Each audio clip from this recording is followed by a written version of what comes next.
Hello everyone, जैसा कि आपका प्रोग्राम चल रहा है खासकर एयरफोर्स के लिए, तो आप जानते हैं एयरफोर्स के एग्जाम फॉर्म 7 नवंबर से 23 नवंबर तक भरे जाएंगे, जिनका आपका पेपर जनवरी में लिया जाएगा। तो पर्सनल प्रोनाउन का ये अंतिम लेक्चर होगा, जिसके बारे में आपको पर्सनल प्रोनाउन से संबंधित कुछ क्वेश्चंस कराऊंगा। तो आज का कॉन्सेप्ट काफी बेहतर होने वाला है, जिसे टीचर खासकर बता देते हैं आपको इंटर लेवल पर। तो देखिए, अरेंजमेंट ऑफ पर्सनल प्रोनाउन। अगर हम पर्सनल प्रोनाउन के अरेंजमेंट की बात करें तो किस प्रकार से आप रखेंगे, तो देखिए मैं यहाँ आपके सामने एक सेंटेंस लिखा है, you and I in the world are happy together. बताइए इसमें कोई गलती है या नहीं है। चलिए उसे छोड़िए, मैं यहाँ देखते हैं 5वें क्वेश्चन से बातचीत करते हैं। You he and me made a mistake. क्या गलती हो सकती है। देखिए अक्सर आप लोगों को कह दिया जाता है कि 231 धारा लगाई जाती है, तो क्यों लगाई जाती है, क्या कारण है, इसी से हम संबंधित ऐसे करके देखेंगे। तो 231 में आपका बिल्कुल सही लिखा है, यू आपका सेकंड पर्सन होता है, थर्ड पर्सन आपका मैंने ही बताया है, फर्स्ट पर्सन की बात करें तो आई होता है। तो चलिए यहाँ मैंने आई लिख दिया। अब कोई गलती है इसमें, बताइए। नहीं। चलिए कमेंट के माध्यम से आप रोकें, थोड़ा सा समझें। अगर मान के चलिए मैंने कहा कि मैंने, तुमने और उसने, मैंने, तुमने और उसने 50,000 रुपए का इनाम जीता। मैंने, तुमने और उसने 50,000 रुपए का इनाम जीता। बताइए सही है ये कहना। या फिर मैंने एक और सेंटेंस आप लोगों के सामने कहा, तुमने, उसने और मैंने, तुमने, उसने और मैंने उस लड़की का सिर फोड़ दिया। यह कहना सही होगा। तो आप कहेंगे कि सर जब इनाम जीतने का नंबर आया तो साला अपना नाम, और जब किसी का सिर फोड़ने का नाम आया तो पहले हमारा नाम। तो इसी चीज को आपको यहाँ मैं समझाना चाहूंगा कि 231 क्यों लिखा जाता है, क्या कारण है, क्यों लिखा जाता है। तो सबसे पहले आप जानते हैं कि सोशल बिहेवियर यानी कि जो सामाजिक व्यवहार होता है, इसे आप कैटेगराइज करेंगे तो आप इन्हें रखते हैं 2 तरीके से। एक होता है आपका गुड एक्ट, जिसमें आप अच्छे कार्य की बात करते हैं, गुड एक्ट हो गया। उसके साथ साथ आपकी ड्यूटी हो गई। उसके साथ साथ अगर बात करें रेस्पॉन्सिबिलिटी है, रेस्पॉन्सिबिलिटी हो गई आपकी। उसके बाद दूसरे को आप रखते हैं बैड एक्ट में। किसमें रखते हैं दोस्तों, बैड एक्ट में। बैड एक्ट में आपका ब्लेम हो गया। आगे अगर हम बात करें क्राइम हो गया, जैसे क्राइम की बात करें, जैसे अभी आपने सिर फोड़ने की बात की। या फिर मैं आगे बात करूं इसमें एरोगेंस हो गया, यानी कि घमंड दिखाना। क्या हो गया, एरोगेंस यानी कि घमंड दिखाना। तो आपके 2 तरीके से पैटर्न बनते हैं। गुड एक्ट में जब भी आप लिखेंगे तो आपको लिखना होगा 2, 3, 1, यानी कि सबसे पहले सेकंड पर्सन होगा आपका, वो होगा यू। थर्ड पर्सन में आपका हो सकता है ही, सी, इट, या नेम भी हो सकता है। अब तो आप अच्छे से इन्हें पढ़कर भी आए हैं पीछे वीडियो लेक्चर में। और फर्स्ट पर्सन की बात करें तो आई या वे। और बैड एक्ट की बात करें, या फिर ब्लेम की बात करें, या फिर क्राइम की बात करें, या एरोगेंस की बात करें, तो दोस्तों इसमें आप लिखेंगे 1, 2, 3। अगर ध्यान से इन चीजों को आप सही से देखें तो आपको कुछ तो कॉमन इसमें देखने को मिला। आपने देखा तो यहाँ 2, 3 दोनों जगह पर सेम ही लिखा हुआ है। तो बस आपको फर्स्ट पर्सन को सही से लिखना है कि वह आगे लिखा जाएगा या लास्ट में लिखा जाएगा। तो क्वेश्चन के माध्यम से आपको ज्यादा से ज्यादा मैं प्रैक्टिस कराऊंगा। यह कॉन्सेप्ट आपको समझ में आया होगा। तो देखिए, you and I in the world are happy together. तो इसमें कोई तो बैड एक्ट नहीं है, कोई ब्लेम नहीं है, कोई क्राइम नहीं है, कोई एरोगेंस नहीं है, कोई भी घमंड नहीं है। तो इस सेंटेंस में अगर देखें तो आपका लिखा है सेकंड पर्सन, और उसके बाद लिखा है फर्स्ट, थर्ड है नहीं। तो यहां से देखें तो क्रम बिल्कुल सही है। तो इस सेंटेंस में कोई भी एरर नहीं है। अगले को देखिए, I and you have done it, यानी कि मैंने और तुमने यह किया। अच्छा कार्य है, और उसमें भी आप क्या दिखाना चाह रहे हैं, घमंड। लेकिन आपको इसमें लिखना होगा सबसे पहले यू, और फिर लिखेंगे एंड, तब लिखेंगे आप आई, क्योंकि 2 हो गया, फिर उसके बाद फर्स्ट हो गया, 3 नहीं है तो कोई दिक्कत नहीं है। एंड से जुड़ने के बाद आपकी हेल्पिंग ऑफ प्लूरल ही होगी। तो इसमें आपको 231 का नेम लगाना था। अगले को देखिए, the teacher scold at you and me. यहां अगर आप देखें the teacher scold at you and me, तो आप देखेंगे यहां 2 और 1 बिल्कुल सही है, कोई दिक्कत ही नहीं है, यही तो आ रहे हैं। लेकिन आप कहेंगे सर जब भी अच्छे कार्य करने की बात थी तो पहले तुम्हारा नाम, अब इसमें देखें तो हमारा नाम रख दिया है। स्कॉल्ड देखें तो क्या है, डांट या फटकार, जिसमें आपने या तो कुछ बैड एक्ट किया होगा या ब्लेम लगा होगा आप पर, या क्राइम होगा, या आपने घमंड दिखाया होगा। तो ऐसी स्थिति में आपको लिखना है 123 लिखेंगे तो जैसे ही आपका आई जो ऑब्जेक्टिव केस मी होता है वह आगे आ जाएगा और यू आपका पीछे चले जाएगा। तो ये होगा the teacher scold at me and you. अगले क्वेश्चन को देखिए, it is you and me who broke the window. चलिए एक बार देखते हैं पहले इस क्वेश्चन को। It is you and me, as मैंने बताया आपका एक लिंकिंग वर्ब होता है जिसके बाद कॉम्प्लीमेंट आता है। कॉम्प्लीमेंट में आपका नाउन हो सकता है, प्रोनाउन हो सकता है या एडजेक्टिव हो सकता है। प्रोनाउन होगा वो हमेशा सब्जेक्टिव केस में लिखा जाएगा।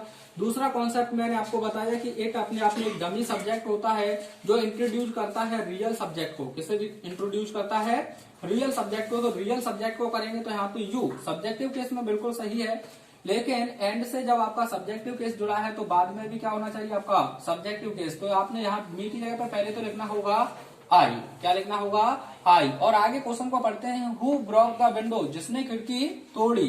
तो खिड़की तोड़ी है तो क्या किया गया है, एक बुरा एक्ट किया गया है। बुरे एक्ट में आप लिखेंगे 123, तो आपको यहाँ लिखना होगा आई, उसके बाद आपको लिखना होगा बाद में यू। इस प्रकार से आपका आंसर होगा it is I and you who broke the chair, sorry window. अगले क्वेश्चन को देखिए, you comma he and me made a mistake. अगर इसे आप सही से देखें तो पहले तो ये तीनों सब्जेक्ट हैं, तो एंड के बाद भी सब्जेक्टिव केस मैंने यहाँ चलिए आई लिख दिया।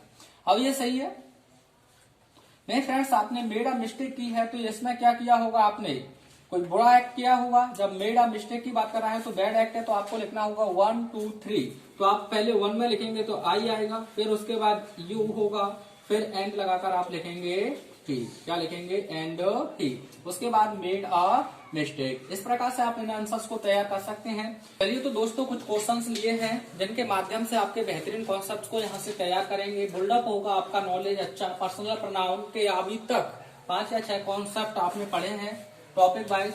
तो देखिए, it is me and him who must complete the project. अगर इसमें आप देखें प्रोजेक्ट अवश्य ही आपको कंप्लीट करना है, तो प्रोजेक्ट की बात की है तो आपका ये 101% ड्यूटी की बात कर रहा होगा। और ड्यूटी आप जानते हैं उसका क्रम क्या होता है, 2 3 1। क्या होता है, 2 3 1। तो आप किस प्रकार से लिखेंगे इसे, इट इज। तो आपने देखा एज एक लिंकिंग वर्ब है, तो इसके बाद होना चाहिए आपका सब्जेक्टिव केस। तो सब्जेक्टिव केस आपने लिखा यहाँ पहले तो आई, उसके बाद आपने एंड से पहले एक सब्जेक्टिव केस लिखा है तो बाद में भी लिखना है तो आपने लिखा ही। लेकिन फिर भी यह सेंटेंस अभी सही नहीं है, क्योंकि 2 से 31 27 3 पहले आना चाहिए, एक बाद में। तो आप क्या करेंगे, यहाँ ठीक पहले लिखेंगे, उसके बाद आप लिखेंगे यहाँ एंड आई। अब उसके बाद यह सेंटेंस आपका बिल्कुल सही है। वैसे भी जानते हैं इट अपने आप में एक मम्मी सब्जेक्ट है, क्या कहा, डमी सब्जेक्ट। अगले क्वेश्चन को देखिए, she insulted him you and me. आप जानते हैं कि यू जो हिम है या यू है तो यू के बाद ही हिम रहने का प्रयास करेगा। तो पहले तो यह गलत है।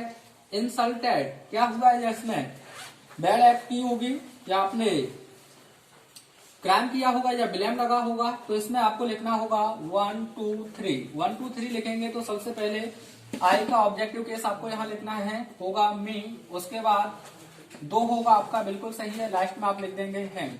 इस प्रकार से आप इसे वेरीफाई करेंगे, she insulted me you and him. अगले क्वेश्चन को देखिए, she you and I can do your our her work. तो इसमें एक गुड एक्ट की बात की गई है या रेस्पॉन्सिबिलिटी की बात की गई है दोस्तों। तो इसमें आपको लिखना होगा 2 3 1। 2 3 1 की बात करें तो सबसे पहले आपका रहेगा यू। क्या रहेगा, यू। उसके बाद आपको लिखना होगा सी। अब आप लिखेंगे एंड आई कैन डू। अब आपको देखना है योर लगाना है, अवर लगाना है या हार लगाना है।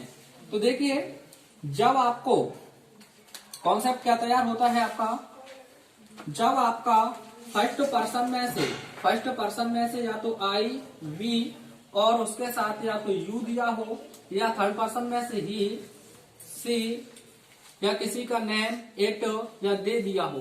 क्या दिया हो? दे। अर्थात तो आई और वी के साथ में चाहे तो आपको यू दिया हो या फिर थर्ड पर्सन में से कोई भी दिया हो, तो आप ना तो पजेसिव एडजेक्टिव माई लगाएंगे, ना योर लगाएंगे, ना देयर लगाएंगे। तो इनमें से किसी को आप नहीं लिखेंगे, आपको केवल एक ही लिखना है। जो आपका पजेसिव एडजेक्टिव केस लिखा जाएगा वो लिखा जाएगा अवर। क्या लिखा जाएगा दोस्तों? अवर। कब? जब आई, वी के साथ यू दिया हो, ही दिया हो, सी दिया हो, किसी का नाम दिया हो या दे दिया हो, इनमें से कुछ भी दिया हो, तो ना तो आप माई लिखेंगे ना योर लिखेंगे, आपको क्या लिखना है? केवल और केवल अवर। अगर मान के चलिए आपको फर्स्ट पर्सन नहीं दिया है, किसी भी सेंटेंस में आई और वी नहीं दिया है, क्या नहीं दिया है? आई और वी, तो आपको क्या दिया है? यू दिया है, और यू के साथ आपका थर्ड पर्सन इनमें से कोई भी दिया हो, तो आप ना तो अवर लिखेंगे, ना माई लिखेंगे, ना देयर लिखेंगे, तो आपको लिखना होगा यहाँ योर। क्या लिखना होगा दोस्तों? योर। आई और वी दिया होगा तो हम लिखेंगे अवर। जब आई और वी ना दिया हो, यू किसी और थर्ड पर्सन के साथ दे दिया जाए, तो आपको लिखना होगा योर। अब बात आती है, ना तो आपको फर्स्ट पर्सन में से आई और वी दिया हो, ना सेकंड पर्सन में से आपको यू दिया हो, तो आपको थर्ड पर्सन के दो प्रनाउन या दो नाउन थर्ड पर्सन के आपके दिए हो, तो ना तो आप वहां अवर लिखेंगे, ना आप वहां योर लिखेंगे, तो आप वहां केवल लिखेंगे देयर। एक बेहतरीन कॉन्सेप्ट आपके समझ तैयार होता है कि जब आपको आई और वी के साथ इनमें से कोई भी दिया हो, तो आप ना तो माई लिखेंगे, ना योर, ना देयर, तो आप क्या लिखेंगे? अवर। और दूसरा कॉन्सेप्ट बनता है कि जब फर्स्ट पर्सन ना दिया हो, क्या ना दिया हो? फर्स्ट पर्सन, अर्थात आई और वी ना दिया हो, यू के साथ थर्ड पर्सन कोई भी लपेट दिया गया हो, तो आपको लिखना है केवल योर। अगर आई और वी ना दिया हो, साथ ही साथ यू ना दिया हो, थर्ड पर्सन में से कोई भी हो, लेकिन एंड से या एज वेल एज से किसी से भी जुड़े हों, तो लेकिन वहां आपको ध्यान रखना है एंड से जुड़े हों खासकर, तो आपका जो प्रोनाउन रहेंगे दो, तो उनके लिए आप लिखेंगे देयर, या फिर दो नाउन हो थर्ड पर्सन तब भी आप लिखेंगे देयर। चलिए तो कॉन्सेप्ट में मेहनत करते हैं। तो आपने यहाँ देखा आपको आई के साथ ये थर्ड पर्सन और ये सेकंड पर्सन दिया है, तो मैंने कहा कि फर्स्ट पर्सन के साथ आपको इनमें से कोई भी देखने को मिले, तो आप क्या नहीं लगाएंगे? माई, योर, कुछ भी नहीं लगाएंगे, क्या लगाएंगे? केवल अवर। तो कौन सा ऑप्शन सही है? ना तो योर रहेगा, ना हर रहेगा, ऑप्शन जो दिया है अवर वो बिल्कुल करेक्ट है। अगला देखिए, you and he is informed about your our his health. अगर इसे भी सही से देखें तो पहले तो यही क्रम गलत है, क्योंकि एक सही काम किया गया है, बोला किसी के हेल्थ के बारे में सूचित करना। तो आपको सबसे पहले तो यहाँ लिखना होगा यू, उसके बाद आपको लिखना होगा ही, फिर आप लिखेंगे एंड आई। अब यहाँ आपने आई देखा, आई के साथ थर्ड पर्सन और सेकंड पर्सन भी दिया है, तो आपके ऑप्शन में ना तो योर रहेगा, ना हिज रहेगा, फिर से रहेगा आपका अवर। एक और क्वेश्चन है आपके सामने, इसे निपटाने का प्रयास करें आप कमेंट बॉक्स में। तो दिया है you and his brother have taken his our your car. तो देखिए यू दिया है और उसके बाद हिज ब्रदर दिया है, तो यह तो दो हुआ और यह अपने आप में तीन हुआ। तो क्रम तो हमारा सही है, कोई दिक्कत नहीं है, क्योंकि इसमें कोई क्राइम वगैरह भी नहीं की गई है। इसमें आगे हम बात करें तो आप देखें, जहाँ आई तो आपको फर्स्ट पर्सन में तो नहीं दिया है, ना ही बी दिया है, तो आपको यू के साथ में ये थर्ड पर्सन दिए हैं, यू के साथ में ये थर्ड पर्सन दिए हैं। जब आपको थर्ड पर्सन दिए रहेंगे यू के साथ में, तब ना तो आप अवर लिखेंगे, ना देयर लिखेंगे, क्या लिखना होगा आपको? केवल योर। तो आप यहाँ से किसे कैंसिल करेंगे? हिज को कैंसिल करेंगे और किसे करेंगे? अवर को। तो हमारा रहेगा योर कार, क्योंकि केवल सेकंड पर्सन है, उसके साथ थर्ड पर्सन है, ऐसे में हम थर्ड पर्सन को इग्नोर कर देंगे। अगले क्वेश्चन को देखिए, Seema comma you and Paras will maintain the order. अगर इसमें भी आप देखें तो केस को आप सही से समझे तो यहाँ स्टार लगा सकते हैं। ऐसे केस जो क्वेश्चंस होते हैं बहुत बारीकी से आपको समझने होते हैं। यहाँ देखिए थर्ड पर्सन में से सीमा दिया है, थर्ड पर्सन में से ही पारस दिया है, तो दोस्तों अब कैसे लिखेंगे? कैसे लिख दें? You and Seema, you comma Seema and Paras, तो यह तो गलत हो जाएगा। ऐसे केस में आप जाएंगे इसके पास में, प्रायोरिटी के केस में, प्रायोरिटी के केस में जाएंगे तो आपको वहां मेल का पहले जिक्र देखने को मिलता है, फिर फीमेल, किसका, मेल का, फिर बाद में फीमेल का। तो आप इसे सही करेंगे यू कॉमा पारस, क्योंकि ये आपका मेल है, तब आप लिखेंगे सीमा विल मेंटेन द ऑर्डर। ऐसे क्वेश्चंस को आपको ध्यान रखना है जहां पहले फीमेल से पहले मेल ही लिखा जाएगा। अगला क्वेश्चन देखिए, she and he are eating our your their lunch. सही से अगर इसे पढ़ते हैं आप तो आपको पता चलता है सी फीमेल है, ही मेल है, तो इसी ऊपर कॉन्सेप्ट पर आता है। तो सबसे पहले आपको लिखना होगा ही, फिर लिखेंगे आप सी। उसके बाद देखें ना तो इसमें फर्स्ट पर्सन में से कोई दिया है, ना सेकंड पर्सन में से दिया है, थर्ड पर्सन के दोनों प्रोनाउन दिए हैं। तो आप ना तो ओवर लिख सकते हैं ना योर लिख सकते हैं। तो आपको पॉसेसिव एडजेक्टिव के तौर पर क्या रखना है, केवल और केवल देयर। यानी कि अगर इनमें से आई दिया होता तो हम लिख देते अवर, यू दिया होता तो लिख देते योर, लेकिन दोनों ही नहीं है तो हमें लिखने होंगे देयर।